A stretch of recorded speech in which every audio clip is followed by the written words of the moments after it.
देखिए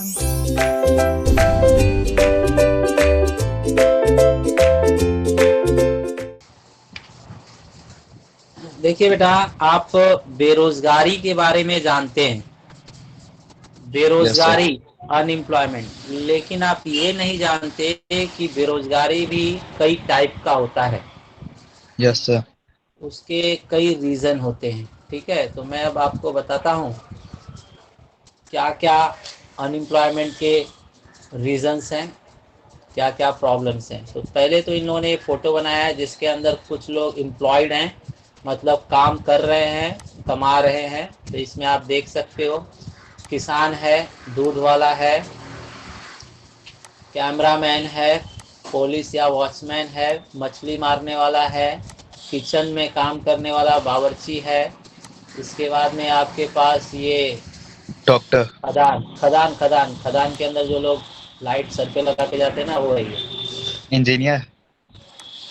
नहीं, डॉक्टर वगैरह है जो जाते हैं ना खदान के अंदर। वर्कर।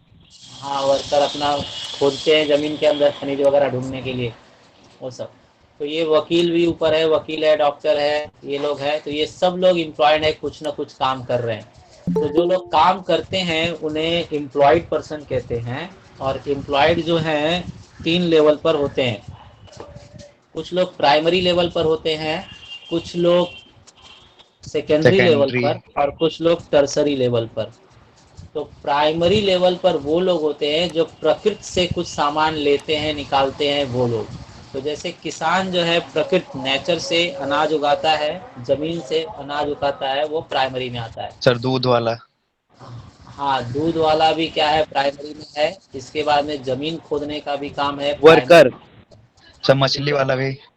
हाँ, मछली फिशरमैन भी प्रकृति से सामान निकाल रहा है, तो वो प्राइमरी में आता है।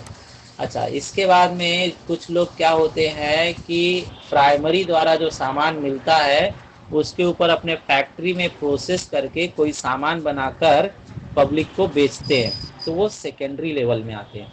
तो सेकेंडरी लेवल के अंदर देखते हैं बेटा, कुक। सेकेंडरी लेवल में जो है आपका, जैसे कि बेकरी वाला है। बेकरी वाला जो है वो क्या करता है, आटा लेकर, प्राइमरी वाले से आटा लेकर उसका केक बनाता है, ब्रेड बनाता है, चपाती बनाता है, जो भी। तो वो सेकेंडरी लेवल में।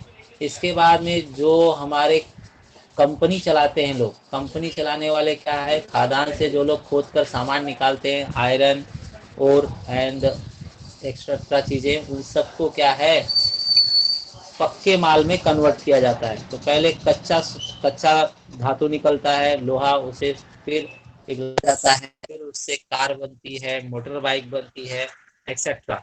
तो यहाँ आप देख पा रहे हैं कि प्राइमरी से सामान लेकर उस पर प्रोसेस कर कर यूज करने जैसी वस्तुएं जो लोग बनाते हैं, कंपनी वाले, फैक्ट्री वाले जो होते हैं, उनको सेकेंडरी सेक्टर के अंतर्गत लिया जाता है, सेकेंडरी सेक्टर।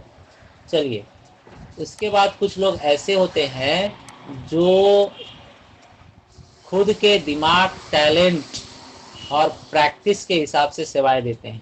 मतलब डॉक्टर। डॉक्टर्स, डॉक्टर, वकील, जज। Advocate, lawyers, engineer, teachers, police लोग, पॉलिंग, ये।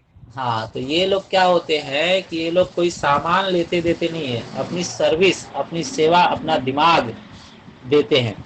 तो ये लोग टर्सरी सेक्टर के अंदर आते हैं। तो इस तरह से आपने देखा कि सभी लोग मिलकर देश के डेवलपमेंट के लिए कार्य करते हैं। कोरोना पीरियड के अंदर जो हमारे किसान लोग हैं, किसान भाई ने ही क्या है, हमारी जीडीपी संभाली है। ग्रॉस डोमेस्टिक प्रोडक्ट जो होता है देश का, देखा जाता है कि ग्रॉस डोमेस्टिक प्रोडक्ट क्या है, बरकरार रहना चाहिए। तो किसान भाइयों ने ही क्या है, इतने दिनों मेहनत किया, चलाया, उनके वजह से हमारा जीडीपी जो है वो स्टेबल रहा, नहीं तो लड़खड़ा जाता। तो सबके हेल्प से क्या होता है, इकोनॉमिक डेवलपमेंट और देश का जो है ग्रोथ होता है। किसी एक सेक्टर को हम इम्पोर्टेंट नहीं बोल सकते।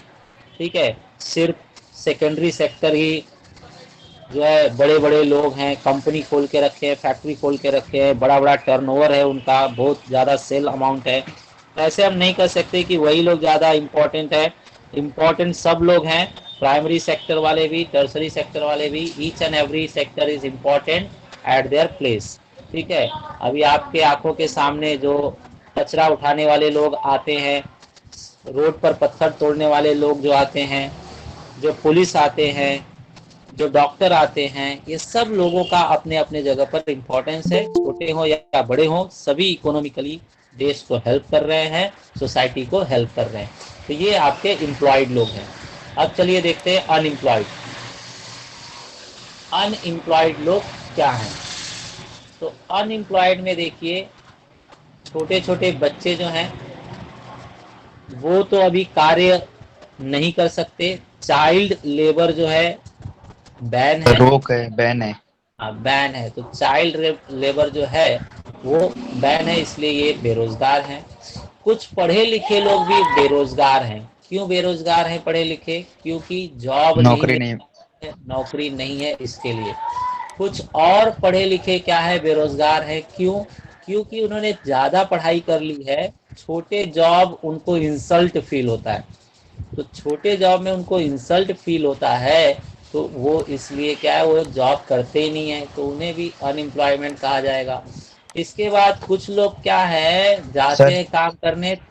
बोलिए। 4 घंटे ही काम करते हैं। वही तो बताने जा रहा था। 3 घंटे 4 घंटे कुछ लोग काम करने जाते हैं और फिर घर पे आकर पूरा दिन बैठे रह जाते हैं, तो इसे अंडर एम्प्लॉयमेंट कहा जाता है। काम पे तो जा रहे हो लेकिन अंडर एम्प्लॉयमेंट हो। कुछ लोग खेती बाड़ी का काम करते हैं, एक छोटा सा खेत है लेकिन उसी में पिताजी, चाचा, 4 भाई, 2 बहन, माँ, सभी लोग उसी खेत में काम कर रहे हैं। तो या उस फिर सर खेत, खेत का नुकसान हो जाता होगा। हाँ, लेकिन उस खेत में इतने लोगों की जरूरत नहीं थी। उस खेत में 2 लोग भी अगर रहते तो सिस्टमेटिकली काम कर लेते। 8-8 लोग वहां पर जा रहे हैं, कोई जरूरत नहीं है 8 लोगों की, फिर भी जा रहे हैं, तो इसे हम कहेंगे डिस्गाइज्ड अनएम्प्लॉयमेंट। मतलब दिख तो नहीं रहा है, ऐसा लग रहा है सब लोग खेत पर जाके काम तो कर रहे हैं, लेकिन एक छुपे रूप से क्या है, उसके अंदर 2 लोग ही खाली जॉब कर रहे हैं, बाकी 6 लोग क्या है, डिस्गाइज्ड अनएम्प्लॉयमेंट के अंतर्गत आएंगे। गुप्त रूप से वो बेरोजगार हैं। ठीक है, तो इस तरह से हमने कुछ यहाँ पर फोटोज को देखकर पता लगाया कि कुछ लोग एम्प्लॉयड होते हैं, कुछ लोग अनएम्प्लॉयड होते हैं। तो अब देखा जाए डिटेल में इन लोगों ने इस चैप्टर में क्या एक्सप्लेनेशन किया है। पूरी तरह से हम बेरोजगारी के ऊपर बात करेंगे इस चैप्टर में। Let's read it. चैप्टर अच्छा है, इंटरेस्टिंग है, आपको पता होना चाहिए इकोनॉमी फील्ड में एम्प्लॉयमेंट किस किस टाइप के होते हैं, क्यों होते हैं, उसका रीज़न क्या है, और उसके लिए सरकार ने क्या क्या रूल रेगुलेशन बनाए हैं, वो हमें देखना है। Introduction. India is a developing economy and one of the fastest growing economy of the world. देखिए, ये बात सुनकर हमें खुशी होती है, गर्व होता है कि हमारा देश क्या है, गुलाम होने के बावजूद भी अब डेवलपिंग मतलब डेवलप हो रहा है। और ये देखिए क्या लिखा है, the fastest growing economy in the world. तो पूरे देश में, पूरी दुनिया में, पूरे विश्व में हमारा देश क्या है, सबसे सबसे तेज ज्यादा। गति से दौड़ रहा है, सबसे तेज गति से प्रगति की तरफ दौड़ रहा है, विकास कर रहा है, डेवलपमेंट कर रहा है। तो ये हमारे लिए गर्व की बात है। The problem of unemployment is considered to be the biggest challenge to the development of India. तो बेरोजगारी जो है सबसे बड़ा रोग, बीमारी है हमारे देश के लिए। बेरोजगारी जो है सबसे बड़ी चैलेंज। बीमारी हमारे देश के लिए। हाँ, यहाँ पर चैलेंज मतलब क्या हुआ? यहाँ पर चैलेंज मतलब हुआ कठिनाई। बीमारी, बीमारी, कठिनाई, तकलीफ, परेशानी, टेंशन। ठीक है, तो हमारे देश में कई परेशानी हैं, जैसे शिक्षा भी पिछड़ी हुई है, हेल्थ भी लोगों का पिछड़ा हुआ है। एजुकेशन बताया मैंने, हेल्थ बताया, रहने का प्रॉब्लम बताया, पोल्यूशन और पॉपुलेशन, भी चैलेंजेस हैं।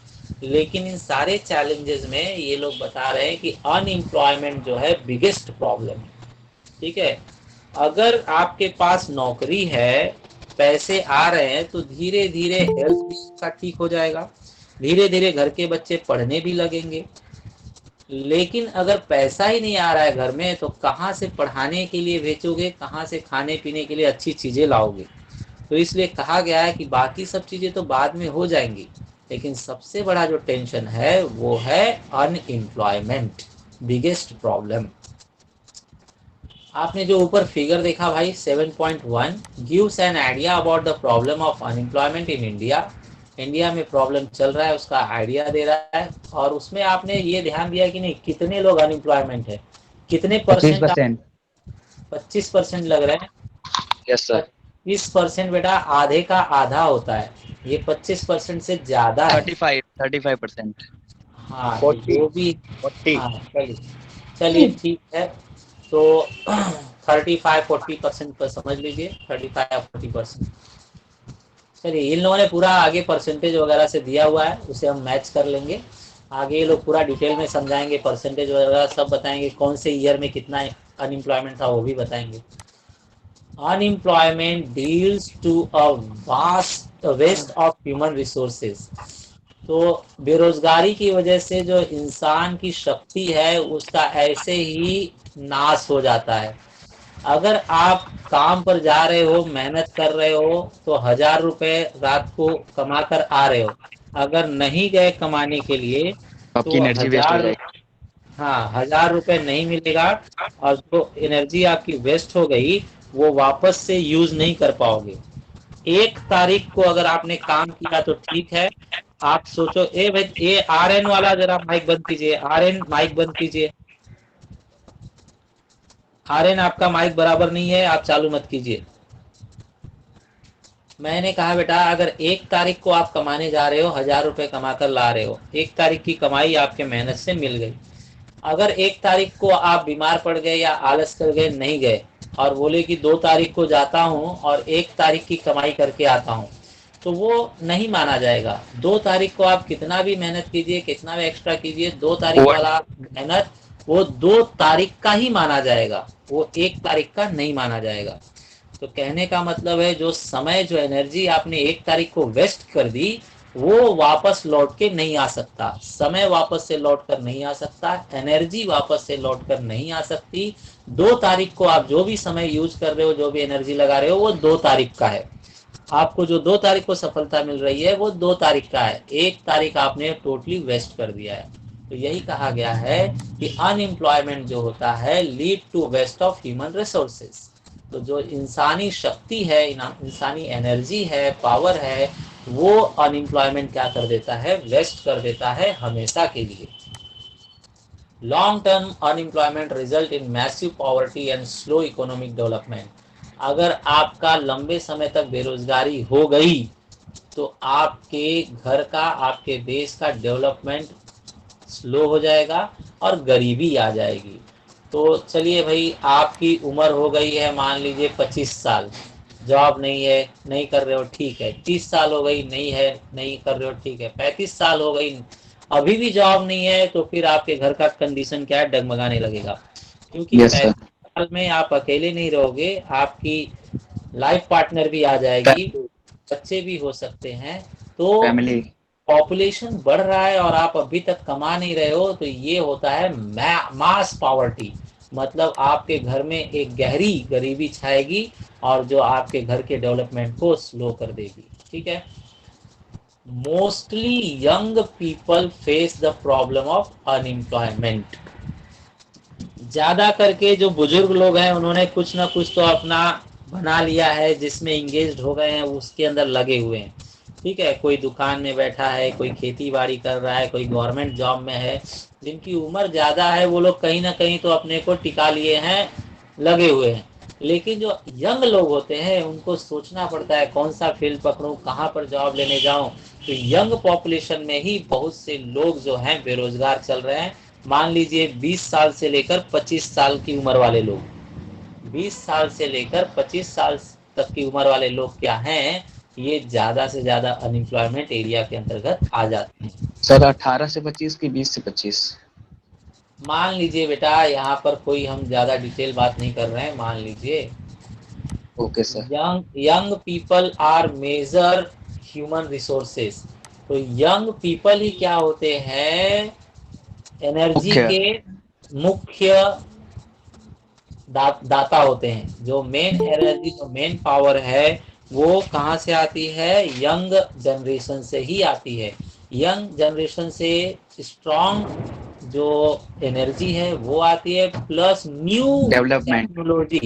न्यू टेक्नोलॉजी भी आती है। ठीक है, तो जो लोग पुराने तरीकों से काम कर रहे हैं वो लोग तो बुजुर्ग हैं, वो लोग नए तरीकों को भाव भी नहीं देते हैं, बोलते हैं क्या जरूरत है। आपके घर में ही आप अपने दादा दादी नाना नानी को मोबाइल देने की कोशिश करोगे तो वो लोग सीधा कह देंगे क्या जरूरत है, फालतू चीज है, दिमाग और आँख की फोड़ी है। ठीक है, दिमाग भी खराब होगा, आँख भी खराब होगा, टाइम वेस्ट होगा। लेकिन क्या है, जो यंग जनरेशन है वही जो है न्यू एनर्जी, न्यू टेक्नोलॉजी को जन्म देते हैं, लेकर आते हैं, तो वही बेरोजगार रह जाएंगे, तब तो ये बड़ी समस्या हो गई।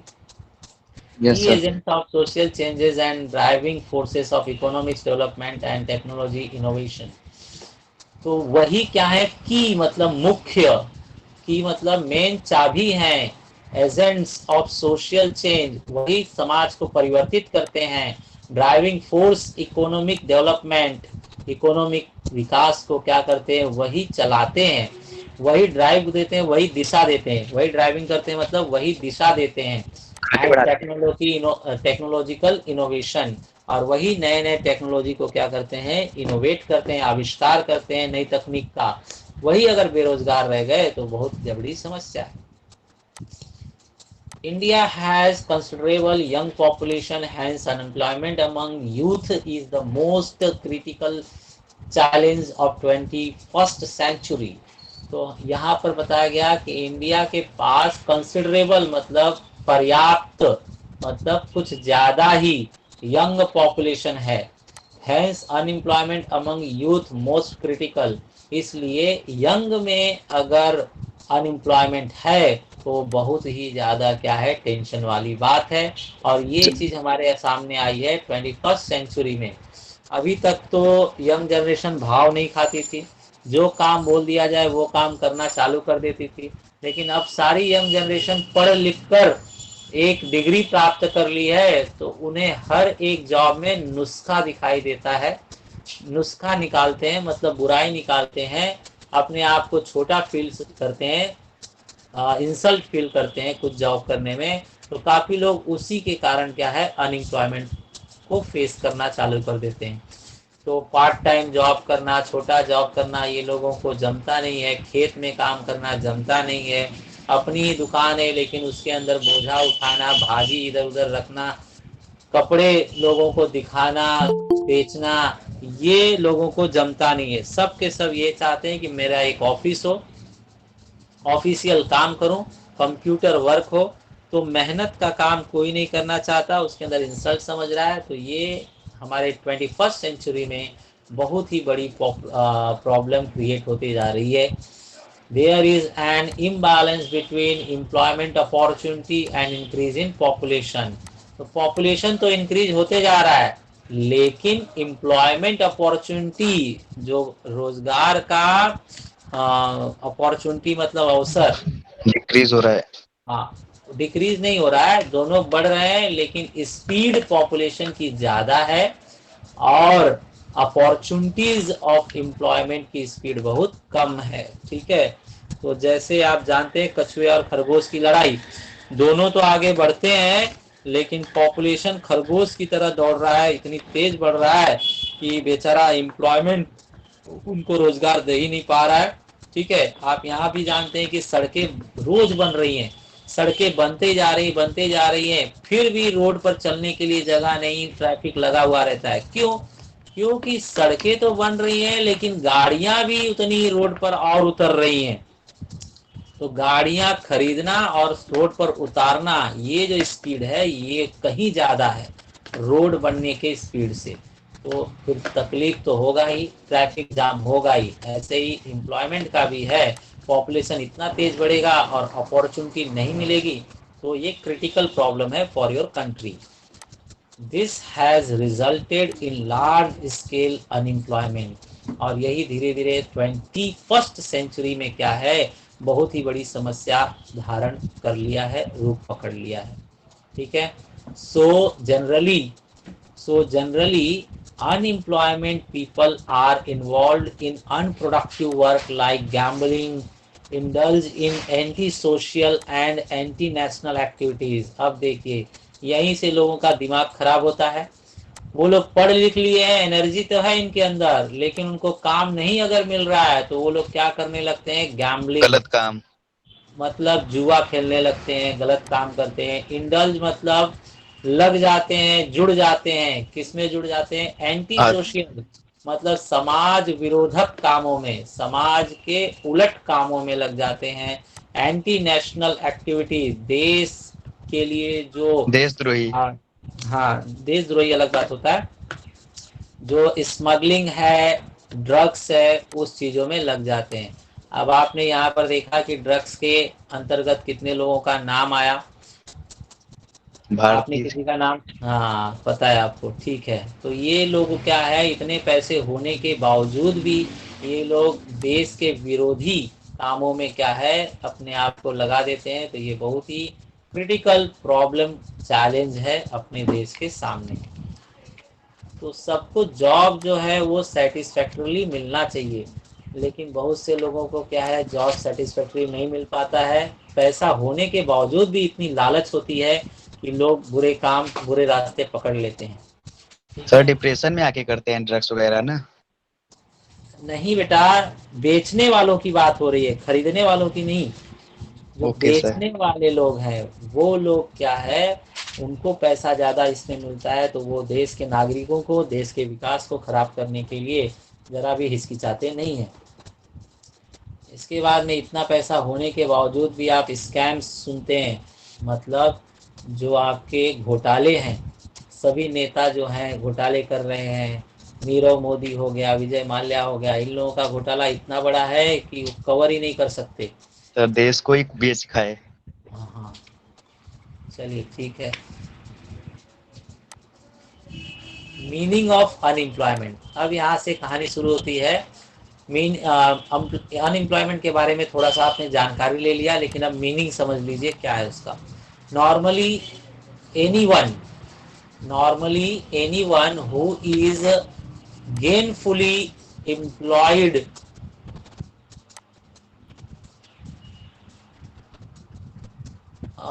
in an productive activity is said to be unemployed. Normally, anyone who is not gainfully employed in any productive activity is said to be unemployed. Unemployed. इन लोगों ने कहा बेरोजगार का मतलब हम इस तरह से निकालेंगे कि अगर कोई रोजी रोटी चला रहा है लेकिन बिना सही रिटर्न्स के, तो अगर आप किसी भी काम में लगे हो लेकिन आपका रिटर्न समझ में नहीं आ रहा है, वो प्रोडक्टिव एक्टिविटी नहीं है। प्रोडक्टिव एक्टिविटी मतलब आप कुछ उत्पादन करके नहीं दे रहे हैं। जैसे आप क्या है, मान लीजिए आपको म्यूजिक में इंटरेस्ट है, मम्मी पापा बोलेंगे कि बेटा म्यूजिक का प्रैक्टिस कर रहा है, 5-5 6-6 घंटे रूम में बैठकर प्रैक्टिस करते रहता है, लेकिन जब रूम से प्रैक्टिस करके निकलता है तो उसके हाथ में 1 रुपया भी कोई देता है क्या? नहीं। उसने कोई वस्तु बनाई क्या? उसने चॉकलेट, बिस्किट, दाल, चावल कुछ ऐसा बनाया क्या? कुछ प्रोड्यूस करके देश को दिया क्या? नहीं। तो अगर कुछ प्रोड्यूस करके नहीं दिया तो देश कहता है फिर उसने जॉब ही नहीं किया, फिर उसने उसे जॉब ही नहीं किया। तो आप काम तो कर रहे हो दिख रहा है, लेकिन वो काम ऐसा होना चाहिए कि कोई चीज, कोई वस्तु, कोई सेवा आपने बनाई है जिसका आपको कुछ गेन होगा। गेन मतलब कुछ पैसे मिलेंगे। आप तो विदाउट गेन अगर कोई आप काम कर रहे हो तो कहा जाएगा आप अनएम्प्लॉयड हो, आप अनएम्प्लॉयड हो। ठीक है, अभी आप, सर हाँ सर अगर बिजनेस वाले में अगर विदाउट गेनफुली हो तो। बताते हैं। तो देखिए बेटा, घर में हाउस वाइफ जो है सुबह से शाम तक लेकर काम करती रहती है और बहुत ही लगन और बहुत ही मेहनत से काम करती है, लेकिन उसे भी रोजगार मतलब एम्प्लॉयड नहीं कहा जाएगा, क्योंकि वो पैसे के लिए नहीं कर रही है, उसे कोई पैसा नहीं मिला, उसे कोई फायदा नहीं मिला, तो उसे भी हम अनएम्प्लॉयड कहेंगे, बरोबर। कहीं भी फॉर्म भरना रहता है तो लिखा रहता है आप जॉब करते हैं कि हाउस वाइफ हैं, तो उसमें लिखना पड़ता है हाउस वाइफ, नो जॉब। ठीक है, तो इस तरह से इनका एक ही उद्देश्य है कि कोई ना कोई वस्तु या सेवा बननी चाहिए जिससे आपको किसी पैसे का प्रॉफिट हुआ तो ही आपको कहा जाएगा कि एम्प्लॉयड हो, नहीं तो नहीं। ठीक है। अच्छा, अब आप बोल रहे हो कि कुछ कंपनियां क्या है लॉस में जाती हैं, कुछ कंपनियां फायदे में जाती हैं, किसी का कम प्रॉफिट होता है किसी का ज्यादा। ठीक है, तो इन लोगों ने शब्द क्या रखा है, गेनफुल, गेनफुल एम्प्लॉयड। तो आप फायदे के लिए उसमें लग गए हो, काम कर रहे हो, फायदा हो भी सकता है नहीं भी हो सकता है, लेकिन कुछ ऐसा काम कर रहे हो जो पहले से ही डिसाइडेड है कि फायदा तो है ही नहीं। आप मान लीजिए पप्पा का पैर दबा रहे हो, पैर मालिश, हेड मालिश कर रहे हो, तो उसमें आपको पहले से ही पता है कि कोई पैसे नहीं मिलने वाले हैं, वो तुम अपना रिश्ते में फर्ज अदा कर रहे हो, उसका कोई आपको रुपए पैसे में फायदा नहीं होने वाला है, तो आप अनएम्प्लॉयड माने जाओगे। अब आप कोई बिजनेस शुरू कर रहे हो, मान लो सैलून चालू कर रहे हो, मान लो क्लासेस चालू कर रहे हो, तो वो फायदे के उद्देश्य से आप चालू कर रहे हो, तो फायदा हो या ना हो वो अलग बात है, कम हो ज्यादा हो अलग बात है, लेकिन आपने फायदे के उद्देश्य से अगर कोई काम चालू किया तो आप एम्प्लॉयड माने जाओगे। ठीक है, तो उसके अंदर जो आपका इनिशियल जो सोच थी, अगर फायदे के हिसाब से आपने काम शुरू किया है, कमाने के हिसाब से चालू किया है, तो वो कहा जाएगा आप एम्प्लॉयड हो। और सिर्फ सिंपैथी, लव, अफेक्शन और फर्ज के रूप में, ड्यूटी के रूप में आपने अगर कोई काम चालू किया है जिसका रुपए पैसे में कोई फायदा नहीं होने वाला है, तो आप अनएम्प्लॉयड माने जाओगे। चलिए, नेचर पूरा लाइन हुआ पढ़ के। In economic unemployment is be studied with respect to, unemployment का अब आगे टुकड़ा करने वाले हैं ये लोग, तो टुकड़ा नेचर के हिसाब से करेंगे, मतलब आप किस तरह का काम कर रहे हो उसके हिसाब, आप सॉरी, आप अगर बेरोजगार हो तो किस प्रकार के बेरोजगार हो उसके हिसाब से अनएम्प्लॉयमेंट का टुकड़ा करेंगे। वर्किंग एज ग्रुप के हिसाब से अनएम्प्लॉयमेंट का टुकड़ा करेंगे, डिमांड एंड सप्लाई लेबर उसके हिसाब से, प्रिवेलिंग वेज रेट यस। मतलब इस टाइम क्या वेज रेट चल रहा है। अगर 1 घंटे का 100 रुपए चल रहा है और आपको 1 घंटे काम कहीं करके आ रहे हो 70 रुपए ही मिल रहा है, तो आपको उसके अंदर अंडर एम्प्लॉयड माना जाएगा, आपको भी एम्प्लॉयड मतलब अनएम्प्लॉयड माना जाएगा। उसमें एक टाइप आपका बनाया जाएगा कि आप इस टाइप के अनएम्प्लॉयड हो, जॉब पे तो जा रहे हो लेकिन पूरा पैसा नहीं मिल पा रहा है। Okay sir. The rate of economic growth is not fast enough to generate adequate jobs to absorb the expanding labor force. तो the rate of economic growth, आपका पॉपुलेशन की वजह से लेबर फोर्स तो बढ़ रहा है, मजदूर बढ़ रहे हैं, मजदूर ज्यादा आ रहे हैं, लेकिन आपका इकोनॉमिक ग्रोथ इतना नहीं हो रहा है कि आपको जॉब दे। ओके, तो बेटा यहाँ पर आपने देखा कि मजदूर तो ज्यादा से ज्यादा पॉपुलेशन की वजह से आते जा रहे हैं, लेकिन स्लो इकोनॉमिक ग्रोथ की वजह से जो जॉब है वो पर्याप्त नहीं है। एडवोकेट जॉब मतलब पर्याप्त नौकरी नहीं है। Unemployment is a situation in which people in the age group 15 to 59 are able and willing to work at the prevailing age but unable to get। तो देखिए, आप एक उम्र की बात कर रहे थे ना, तो मैंने बताया कि आप मान लीजिए एग्जैक्ट, ये लोग बाद में बताएंगे, तो एग्जैक्ट ये लोग बता रहे हैं कि 15 से नीचे वालों को तो जॉब करना नहीं है, वो लोग चाइल्ड लेबर में आ जाएंगे, और 60 के ऊपर वाले लोग रिटायरमेंट एज में आ जाएंगे तो उन्हें भी जॉब नहीं करना है। सर जो 18 होगा ना? हाँ बेटा, सर चाइल्ड लेबर वाले 18 तक होगा ना?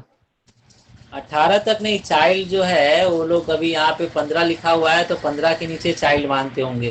सर इन इंडिया में लेकिन 18 के बाद नौकरी दी जाती है किसी को भी। नौकरी देना और चाइल्ड एज डिसाइड करना दो अलग बात है। ठीक है, यहाँ पर नौकरी देना और चाइल्ड बोलना दो अलग बात है। यहाँ पे देख लेते हैं हम लोग, the age for child labour.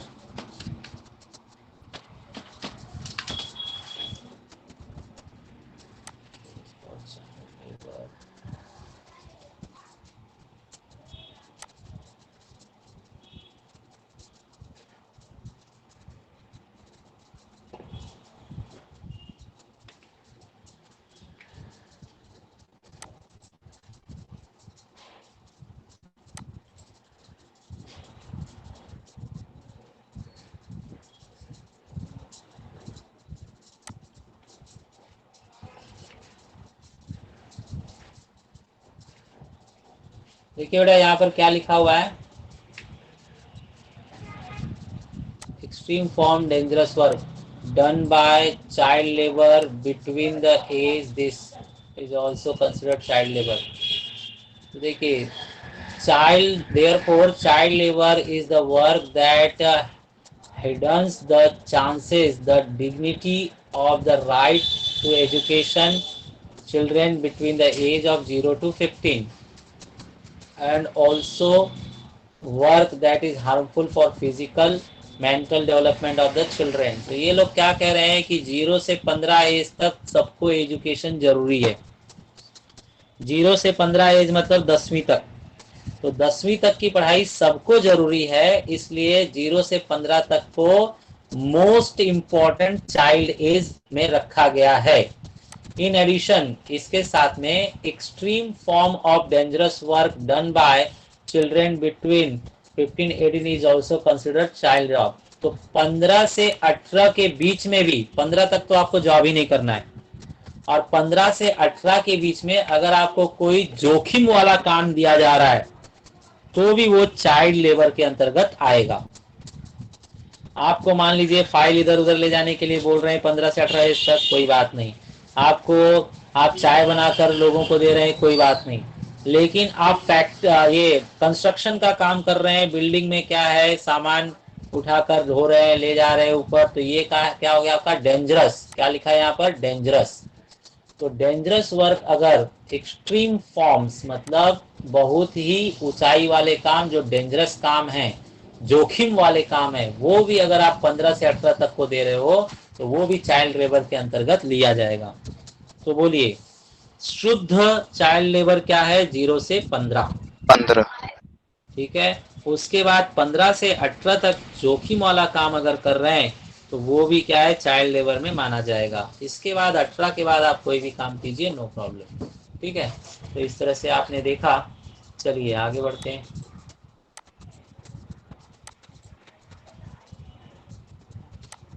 मतलब मैं भी अनएम्प्लॉयमेंट हूँ। अनएम्प्लॉयमेंट के लिए आपकी एज जो है 18 के ऊपर होना चाहिए या 15 के ऊपर। आपकी एज कितनी हो गई, 16। 16 ना। हाँ। तो आप मतलब बिना खतरे वाले सादे काम कर सकते हैं। लेकिन सर हूँ तो यहाँ अनएम्प्लॉयमेंट ही ना। हाँ हाँ चलिए ठीक है, आगे बढ़ते हैं।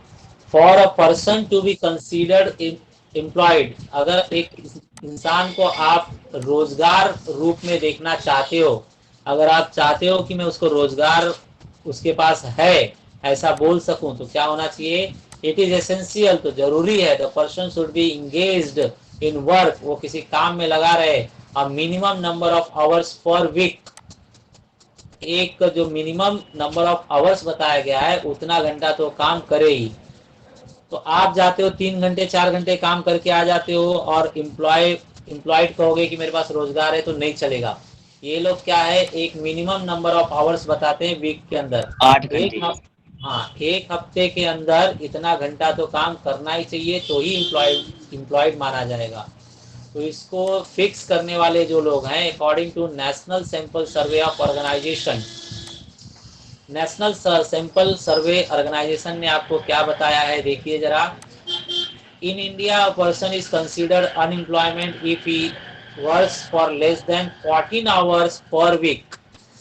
अगर आप 14 लिखा है ना, मतलब 14, एक हफ्ते में अगर आप 14 घंटे से कम काम करते हो तो आप अनएम्प्लॉयड माने जाओगे। देखिए आपके लिए आश्चर्य की बात हो सकती है, लेकिन ये सर्वे के हिसाब से इन लोगों ने बताया इस तरह से माना जाएगा। तो एक हफ्ते में 14 घंटा मतलब एक दिन में 2 घंटा। अगर आप एक दिन में 2 घंटा भी काम नहीं कर रहे हो तो आपको अनएम्प्लॉयड माना जाएगा, बेरोजगार हो आप। एक दिन में 2 घंटा भी काम नहीं कर रहे हो तो आप जानते हैं बैंक वाले लोग जो रहते हैं 3 घंटा 4 घंटे काम करके बैंक बंद करके चले जाते हैं, तो उनको रोजगार कर रहे हैं ऐसा कहा जाता है, काम कर रहे हैं ऐसा कहा जाता है। तो एक इन लोगों ने अंदाजा बताया है कि अगर आप एक दिन में 2 घंटे से कम काम कर रहे हो तो आप बेरोजगार माने जाओगे।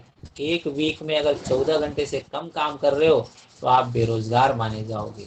ठीक है, और देखा जाए, those who works for 15 to 28 hours a week are considered as underemployed। अगर आप 15 से 28 घंटे पर वीक काम कर रहे हो तो हफ्ते में 28 घंटा मतलब दिन में कितना, 4 घंटा। 4 घंटा अगर आप 4 घंटे ही काम कर रहे हो तो आप अंडर एम्प्लॉयड माने जाओगे। अगर 2 घंटे से कम कर रहे हो तो माना जाएगा कि आप तो अनएम्प्लॉयड हो, जॉब ही नहीं कर रहे हो। लेकिन अगर 4 घंटे ही कर रहे हो तो अंडर एम्प्लॉयड मतलब, अंडर एम्प्लॉयड मतलब आप काम कर रहे हो लेकिन एम्प्लॉयड के नीचे, एम्प्लॉयड के नीचे माना जाएगा। ठीक है, चलिए आगे। The person working for 80 hours per day, that is 273 days of the year is considered employed on a standard basis। तो ये क्या बता दिया इन लोगों ने, 8 hours per day। अगर कोई इंसान 8 घंटे हर दिन काम कर रहा है तब माना जाएगा कि ये शुद्ध काम कर रहा है इंसान। ठीक है, शुद्ध काम कर रहा है इंसान। ठीक है, तो देखिए आपको लेवल्स बता दिए गए। आप जानते हैं कि आप डॉक्टर के पास अगर जाओगे, डॉक्टर ने अगर आपको कह दिया कि ये जो इंसान है इसका फिक्स हो गया, सिर्फ 1 हफ्ते का मेहमान है, 1 हफ्ते का मेहमान है। अगर डॉक्टर ने कह दिया कि ये इंसान क्या है, सिर्फ बीमार है, ये ठीक हो जाएगा 1 महीने में। और अगर डॉक्टर ने कह दिया इनको तो कुछ नहीं है, घर पे लेके जाओ, अभी कोई प्रॉब्लम है ही नहीं, ओके एवरीथिंग इज ओके, तो आपने देखा कि ये जो है जिसको बिल्कुल ही ना बोल दिया गया वो क्या है, डेड इंसान है। अनएम्प्लॉयमेंट, ये तो जिंदा ही नहीं है, डेड है, मतलब अनएम्प्लॉयड है, अनएम्प्लॉयड। और ये क्या है, कुछ समय अंडर के एम्प्लॉयड, लूज पड़ गया है, कुछ समय के लिए लूज पड़ गया है, मतलब जितना कर सकता है उतना कर नहीं रहा है। तो ये क्या है, बीमार कहा जाएगा, इल कहा जाएगा। ये डेड नहीं है, ये इल कहा जाएगा, मतलब under employed. Under employed, under employed मतलब एम्प्लॉयमेंट के थोड़ा सा नीचे है, अंडर एम्प्लॉयड। और इसके तो कुछ हुआ ही नहीं है, मतलब ये क्या है, ओके है, ठीक ठाक है, हेल्दी, मतलब हेल्दी। एम्प्लॉयड है। हाँ हेल्दी, हेल्दी मतलब क्या हो गया, एम्प्लॉयड। ठीक है, तो आप यहाँ पर देख रहे हो कि जिसका कोई गारंटी नहीं, बात ही खत्म हो गई है, वो तो है ही नहीं, डेड हो गया है, मतलब क्या हो गया, अनएम्प्लॉयड। और सिर्फ बीमार है मतलब क्या हो गया, अंडर एम्प्लॉयड, कुछ समय के बाद ठीक हो जाएगा। और एम्प्लॉयड मतलब सब कुछ ओके चल रहा है उसका। चलिए आगे बढ़ते हैं।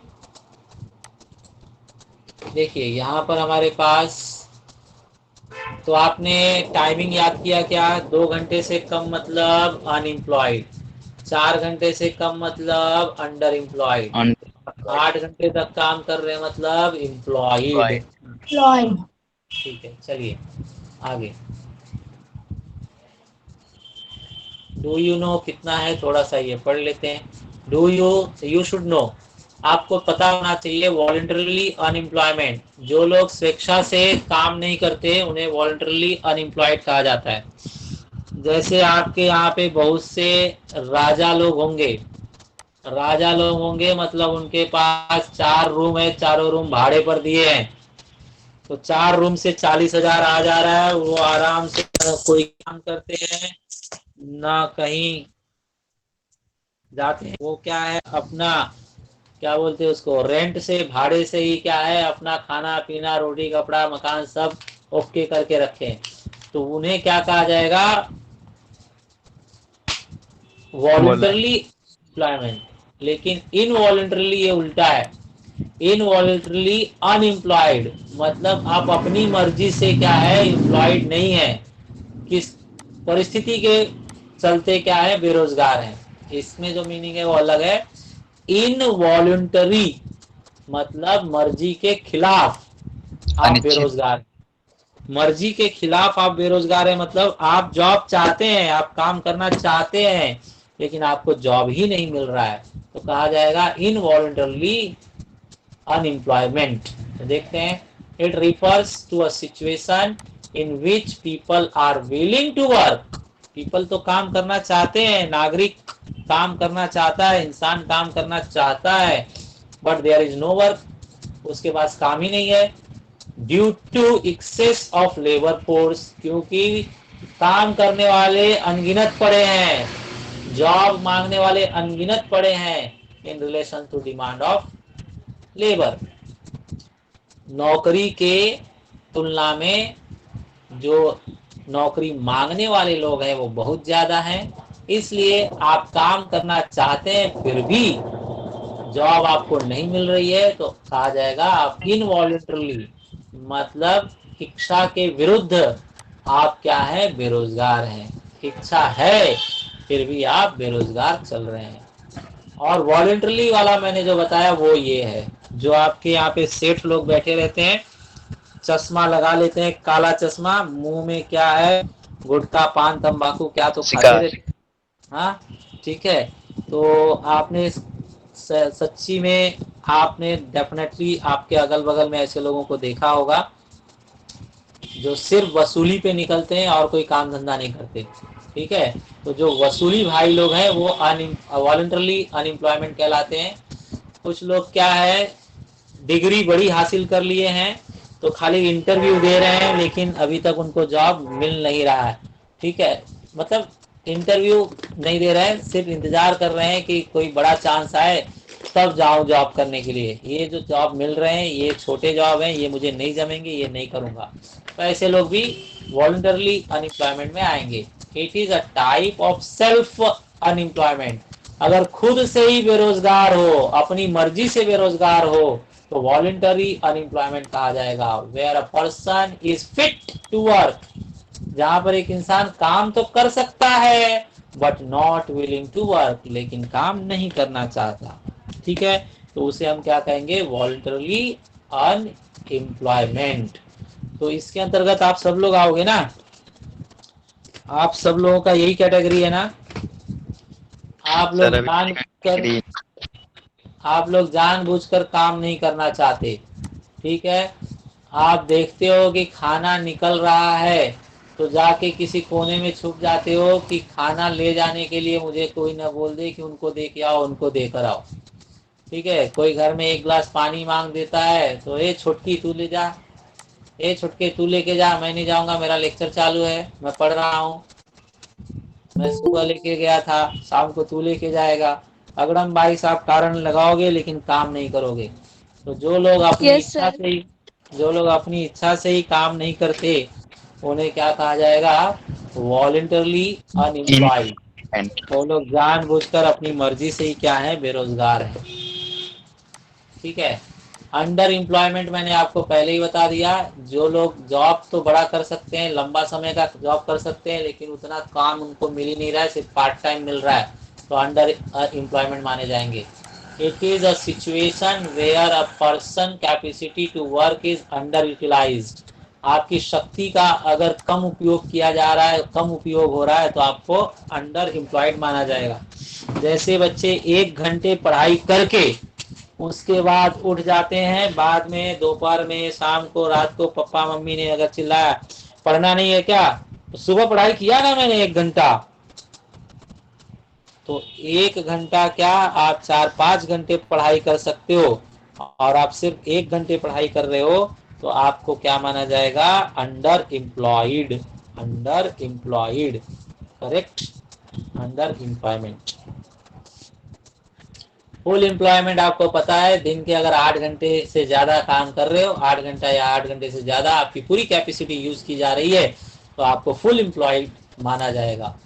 It is a hypothetical situation in which all available resources are being used in the most efficient manner.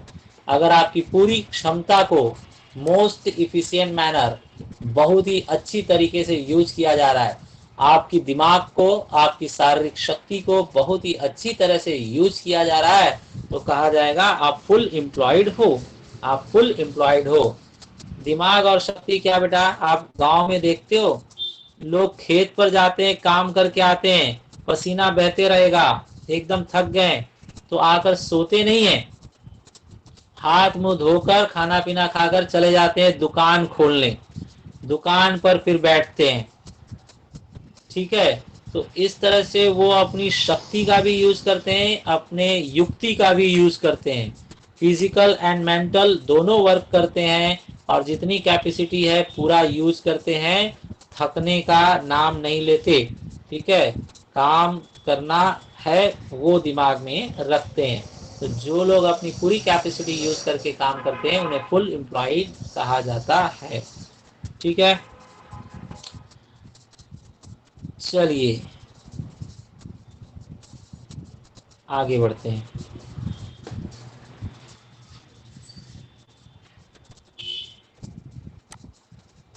तो बेटा ये आप चार जो है ना बहुत इंपॉर्टेंट टाइप बताए इन लोगों ने, इसको याद रखना है आपको। इनवॉलेंटरली अनएम्प्लॉयमेंट मतलब अपनी इच्छा के विरुद्ध आप बेरोजगार हैं। वॉलेंटरी एम्प्लॉयमेंट मतलब आप अपनी इच्छा से ही बेरोजगार हैं। अंडर एम्प्लॉयमेंट मतलब आपकी पूरी शक्ति यूज नहीं कर रहे हैं लोग, इसलिए आप अंडर एम्प्लॉयमेंट हो। फुल एम्प्लॉयमेंट मतलब आप पूरी शक्ति यूज करके जॉब कर रहे हो, मतलब आप फुल एम्प्लॉयड हो। सर एक क्वेश्चन है मेरा। हाँ पूछिए बेटा। सर अगर हम फैमिली के प्रेशर में आके जो काम हमें पसंद नहीं वो कर रहे हैं उसे क्या बोलेंगे? यहाँ मन की बात नहीं, काम की बात चल रही है। चाहे मन से कीजिए चाहे बेमन से कीजिए, आप काम कर रहे हो। अगर आप 4 घंटे से नीचे कर रहे हो तो अंडर एम्प्लॉयमेंट, अगर आप 8 घंटे तक काम कर रहे हो तो आप एम्प्लॉयड हो, और आपको पैसे मिल रहे हैं, सैलरी मिल रही है, तो इकोनॉमिक्स में क्या है, काम और पैसा देखा जाता है, मन नहीं देखा जाता, ठीक है। जैसे आपने लड़की पसंद करके शादी की, या उसका चेहरा पसंद नहीं था, पैसा पसंद देख कर शादी कर लिया, तो वो शादी ही माना जाएगा, चाहे आपने मन से किया हो या बिना मन से किया हो, ठीक है। मंत्र उतने ही लगेंगे, फेरे उतने ही लगेंगे। तो जैसे वहां पर मन नहीं काम करेगा, शादी हो गई माना जाएगा, वैसे ही यहाँ पे आप काम कर रहे हो माना जाएगा, चाहे मन से चालू किया है चाहे बेमन से चालू किया है, ठीक है। इकोनॉमिक्स है ये, इकोनॉमिक्स में मन की बात नहीं की जाएगी, काम और पैसे की बात की जाएगी, ठीक है।